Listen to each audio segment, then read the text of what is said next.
That's not that great.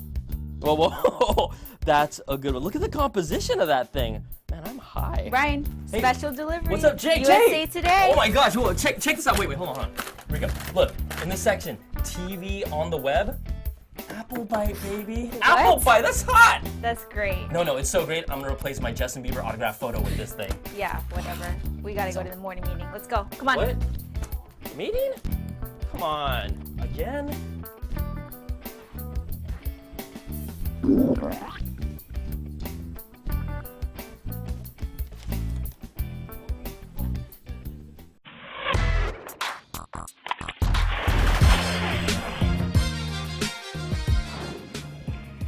What's happening? I'm Brian Tong, and welcome to the Apple Byte for everything, the good, the bad, all of it inside the world of Apple right here. Now, we finally have a rumored date for Apple's next iPhone to debut on September the 12th. That's a Wednesday, with the release of the phone to follow 9 days later on Friday, September the 21st, according to iMore. Now, other tech outlets have also confirmed September 12th as the date for an Apple announcement, but there hasn't been an official confirmation by the Big A just yet.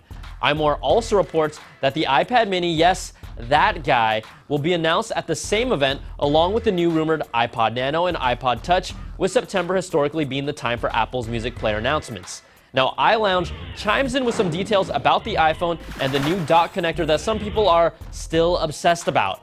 They say it will not be a 19 or 16 pin connector, but 8 pins that will potentially have the ability to connect to docks and cables in either orientation like a MagSafe. So we'll see about that, but we asked you, the Apple Biters, to tell us what you thought. Now, Anthony says, iPhone 5, yes, regardless of number of pins. Patty says, the new design alone is enough for me to not get the iPhone 5. Putting the jack on the bottom doesn't make sense. Now, it's about half and half with people who prefer it on top. I prefer it on the bottom. The headphone jack, that is.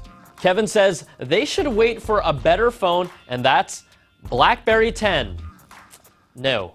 Now, iLounge also reports there will be an iOS 6 and Bluetooth 4 link that they speculate will allow an iPod Nano to receive messages or emails on its screen for people who are still wearing it as a watch that I promise to no longer make fun of. It would be taking the concept of the Kickstarter Pebble Watch or Sony's smartwatch and bring it to the Apple ecosystem.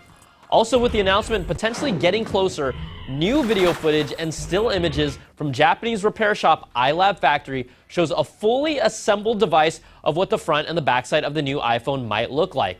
Now, we know Apple CEO Tim Cook talked about doubling down on secrecy a few months ago, but these images are so detailed and believable, I'm starting to believe this is it. Or could Apple really have just leaked out the iPhone 5? Get it?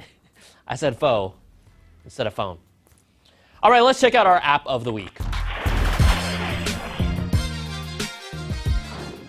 This one's a no-brainer. It's the Amazon Instant Video app for the iPad. Now, Amazon Prime members who pay $79 a year really get the benefit of having access to a boatload of shows and movies, but if you're not a member, you can still purchase content to watch on the app. Now, a few things you guys should know. There is no search function in the app to find anything you want. You have to scroll through the icons. There is no search.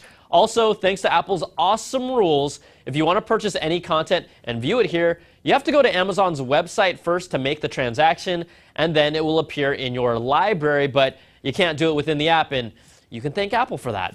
And at the moment, AirPlay only works for audio and not full screen video. Yes, it's still the app of the week, because how can you complain about 120,000 videos and shows now being available for free? But it's not perfect, just like people. So check out the Amazon Instant Video app. All right, there's also an ongoing trial between Apple and Samsung that's expected to last several weeks, where Apple is trying to convince a jury that one of its biggest rivals, Samsung, copied their designs and technology to get where they are today. Now, Samsung's arguing Apple's iPad and iPhone would have been impossible to develop without their technology. Remember, Samsung makes components that are inside of Apple's products, making this the best pair of frenemies we've seen since Paris Hilton and Nicole Richie. Now, the best part of this fight is that we have now been